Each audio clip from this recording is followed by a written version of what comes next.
하루 만에 30% 폭락, 46년 만에 최대 낙폭. 아침에 눈을 떴더니 투자금의 3분의 1이 증발했다면 당신은 어떻게 하시겠습니까? 바로 이것이 최근 은투자자들이 겪은 현실입니다. SNS는 은투자 끝났다. 역시 귀금속은 위험하다는 자조 섞인 반응들로 가득했습니다. 하지만 잠깐, 정말 끝일까요? 역설적이게도 전문가들은 이구동성으로 말합니다. 지금이야말로 기회다라고. 도대체 무슨 근거로 이런 말을 하는 걸까요? 폭락의 이면에 숨겨진 진실과 앞으로의 전망을 파헤쳐 봅니다. 먼저 이번 폭락이 왜 일어났는지 이해해야 합니다. 핵심 키워드는 바로 레버리지입니다. 쉽게 설명하자면 이렇습니다. 당신이 100만 원을 가지고 있는데 은값이 계속 오르니까 욕심이 생깁니다. 이거 대출받아서 1000만 원어치 사면 10배 벌 수 있겠는데? 이것이 바로 레버리지 투자입니다. 실제 자본보다 훨씬 큰 돈을 빌려서 투자하는 것이죠. 문제는 이렇게 큰 돈을 굴릴 때 발생합니다. 가격이 10%만 떨어져도 100만 원 전체가 날아갑니다. 거래소는 빌려준 돈을 보호하기 위해 강제 청산에 들어갑니다. 그런데 이게 한두 명이 아니라 수많은 투자자들에게 동시다발적으로 일어나면 어떻게 될까요? 연쇄 폭락이 시작됩니다. A가 청산당하면서 물량이 쏟아지고 가격이 더 떨어지면 B도 청산당하고 그러면 또 가격이 떨어져서 C도 청산당하고 이런 식으로 도미노처럼 무너지는 겁니다. 마치 극장에서 불이 났을 때 모두가 좁은 출구로 몰리면서 압사 사고가 나는 것과 비슷합니다. 실제로 은시장은 금시장에 비해 규모가 10분의 1 수준으로 작습니다. 같은 양의 돈이 움직여도 은시장이 받는 충격은 10배 큰 겁니다. 욕조에 페인트를 부으면 색이 확 바뀌지만 바다에 부으면 티도 안 나는 것과 같은 이치입니다. 그렇다면 무엇이 이 레버리지 대학살의 방아쇠를 당겼을까요? 미국 연준 차기 의장 지명 발표였습니다. 트럼프가 케빈 워시라는 인물을 차기 연준 의장으로 지명했습니다. 이 사람의 특징? 강경한 매파입니다. 매파라는 것은 금리 인하에 부정적이고 시장에 돈 푸는 것을 싫어하는 성향을 말합니다. 투자자들의 머릿속에는 이런 계산이 돌아갔을 겁니다. 케빈 워시가 의장이 되면 금리를 안 내리겠네? 달러가 약세가 안 되겠네? 그럼 달러 약세에 베팅한 은투자 망했네. 실제로 달러 지수는 급등했고 달러 약세에 베팅했던 모든 자산들이 타격을 받았습니다. 금도 빠지고 구리도 빠졌지만 은이 유독 많이 빠진 이유가 바로 여기에 있습니다. 레버리지를 가장 많이 끼고 있었던 자산이 은이었기 때문입니다.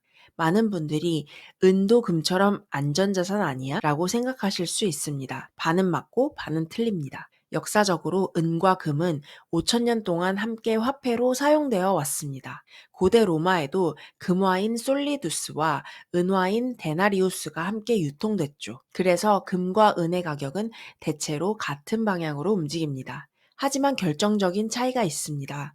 금은 전체 수요의 90%가 투자 및 저축 목적입니다.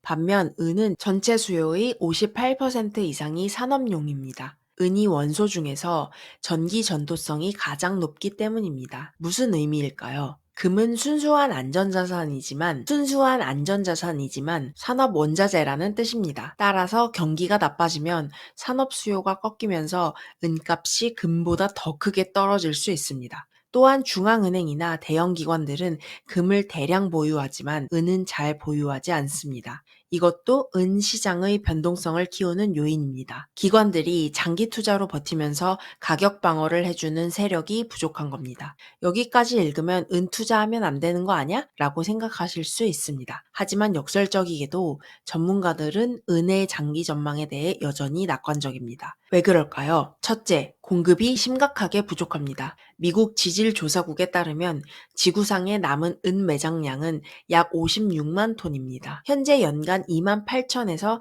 3만 톤씩 채굴하고 있으니 계산상 17년 정도면 고갈됩니다. 더 큰 새로운 광산 개발이 쉽지 않다는 점입니다. 광산을 새로 열려면 탐사, 인허가, 부지 매입, 인프라 구축, 정제 시설까지 갖추는데 평균 10년이 걸립니다. 2011년부터 2017년까지 은값이 계속 떨어지면서 광산 기업들이 신규 투자를 거의 하지 않았습니다. 그 결과 현재 개발 중인 광산들의 타임라인을 보면 가장 빠른 곳이 2029년부터입니다. 2029년까지는 공급이 늘어날 방법이 없다는 뜻입니다.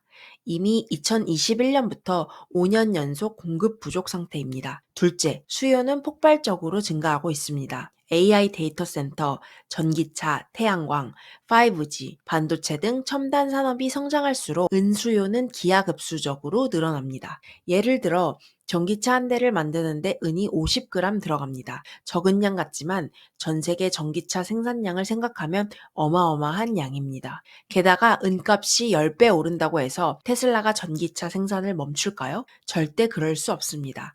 가격을 올려서라도 은을 사야 합니다. 이것을 경제학 용어로 비탄력적 수요라고 합니다. 가격이 올라도 수요가 줄지 않는다는 뜻입니다. 공급도 비탄력적이고 수요도 비탄력적이라면 어떻게 될까요? 가격이 폭등할 수밖에 없습니다. 실제로 런던, 뉴욕, 상하이의 주요 금 거래소들의 은 재고가 급격히 줄어들고 있습니다. 상하이 금 거래소는 10년 내 최저치를 기록했고 뉴욕 코맥스는 고점 대비 70%나 감소했습니다. 공급 대란의 전조 증상입니다. 전 세계 은의 60%를 중국에서 정제합니다. 산업용으로 쓰이는 고순도 은 99.99%의 순도의 대부분이 중국에서 만들어진다는 뜻입니다. 중국이 수출을 통제하기 시작했다는 것은 히토류 때와 비슷한 상황이 올 수 있다는 의미입니다. 미국과 중국의 갈등이 심화되면 중국은 은 공급을 무기로 사용할 가능성이 큽니다. 과거 히토류로 미국을 압박했던 것처럼 말이죠. 만약 공급망 병목 현상이 발생하면 은값은 단기간에 폭등할 수 있습니다. 2022년 러시아 우크라이나 사태 때 니켈 가격이 이틀 만에 4배 뛴 사례가 있습니다. 은도 마찬가지입니다. 비탄력적 수요 때문에 가격이 4배, 5배 뛰어도 산업체들은 살 수밖에 없습니다. 가장 궁금한 질문입니다. 지금 사야 할까요? 아니면 더 기다려야 할까요? 전문가들은 속도가 아니라 지점을 봐야 한다고 말합니다. 자동차가 150km로 달리고 있으면 빠르게 느껴지지만 서울에서 부산을 가는데 아직 대전도 안 지났다면 어떨까요? 아직 한참 남은 겁니다.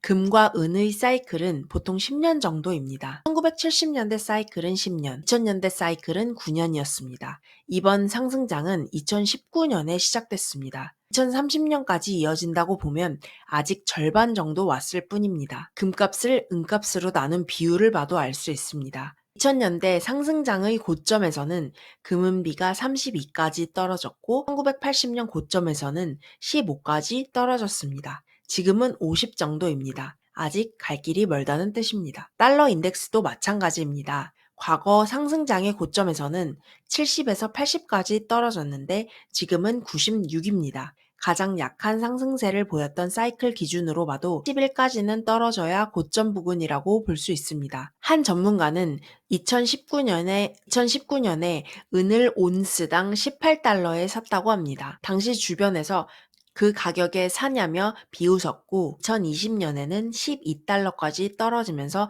멍청한 놈이라는 소리를 들었습니다. 하지만 지금은 어떻습니까?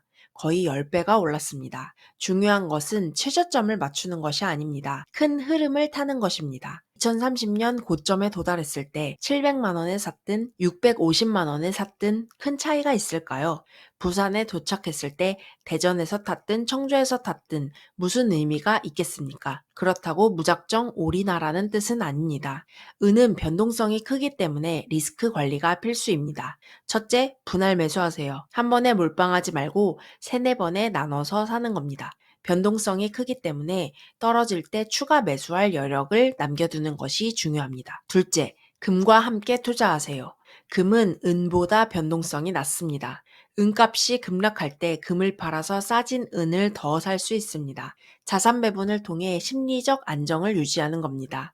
셋째, 레버리지는 절대 쓰지 마세요. 이번 폭락에서 봤듯이 레버리지를 쓴 95% 이상은 망합니다. 한강뷰가 아니라 한강물이 됩니다. 아무리 확신이 있어도 레버리지는 독약입니다. 넷째, 심리적 준비를 하세요. 하루에 10%씩 오르는 날도 있지만 하루에 10%씩 떨어지는 날도 있을 겁니다. 이런 변동성을 견딜 수 있는 마음가짐이 필요합니다. 이번 사태를 두고 다양한 음모론이 나오고 있습니다. 채권 자영단이 미국 정부를 압박했다. 피 모건이 워시를 밀었다 등등. 재미있는 이야기이긴 재미있는 이야기지만 진실은 더 단순합니다. 미국 정부가 채권 시장 안정을 원했고 그래서 중도적 임무를 택했을 뿐입니다. 케빈 어시는 극단적인 매파가 아니라 합리적인 금융인입니다. 상황에 따라 유연하게 대처할 사람입니다. 중요한 것은 미국의 시는 갓이 아니라 머니마켓이라는 점입니다. 결국 시장이 원하는 방향으로 갈 수밖에 없습니다. 주식 시장이 무너지면 연준은 결국 금리를 내릴 겁니다. 폭락은 무섭습니다. 하지만 역사를 보면 큰 폭락 이후에 큰 기회가 왔습니다. 2020년 3월 코로나 폭락 때를 떠올려 보세요. 그때 산 사람들은 엄청난 수익을 냈습니다. 2008년 금융위기 때도 마찬가지였습니다.